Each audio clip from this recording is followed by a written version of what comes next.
கிடைக்காதுன்னு தெரிஞ்சும் அந்த கடவுள் ஏன் நம்ம லைஃப்ல ஒருத்தரை கொண்டு வராரு அப்படின்ற தாட் நம்ம எல்லார் மனசுலயுமே தோணும். அவர் ஒண்ணு சும்மா கொடுக்கலங்க. காரியம் இல்லாம ஒரு காரணம் இல்லாம அந்த நபர் நம்ம லைஃப்ல வரமாட்டாங்க. அந்த நபர் நம்ம லைஃப்ல வராங்க, ஒருத்தர் கிடைக்காது தெரிஞ்சும் அந்த நபர் நம்ம லைஃப்ல கொடுக்குறாரு அப்படின்னா நம்மளை செக் பண்றாரு. நம்மளா வெளிக்கொண்டு வர்றதுக்கும் நம்மளை மாத்திக்கிறதுக்கும் நம்ம ஒரு பாதையில கொண்டு போய் சேர்க்கறதுக்கும் அந்த நபரை நம்ம லைஃப்ல கொண்டு வந்து இறக்குறாரு. எப்படி மாறும் தெரியுமா? ஒண்ணு அந்த நபர் கொடுக்குற ஹாப்பினஸ்னால நம்ம லைஃப் மாறும். இல்ல அந்த நபர் கொடுக்குற அந்த அனுபவத்தின் மூலமா நம்ம லைஃப் மாறும் இல்லையா?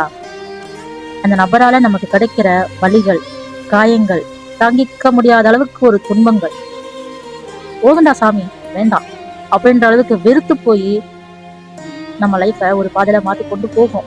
அந்த வலிகள் திருத்தி கொண்டு போகும்.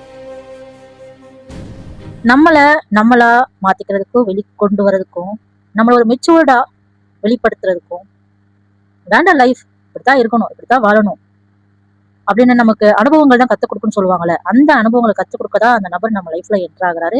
அந்த கடவுள் அந்த நபரை நம்ம லைஃப்ல கொண்டு வந்து சேர்க்கிறாரு, கிடைக்காதுன்னு தெரிஞ்சும். உங்க லைஃப்ல யாராவது இருந்திருக்காங்களா? அப்படி இருந்திருந்தா அந்த நபர் யாரு? அந்த நபரால உங்க லைஃப் எப்படி மாறிச்சு அப்படின்றத டேக் பண்ணிட்டு போங்க.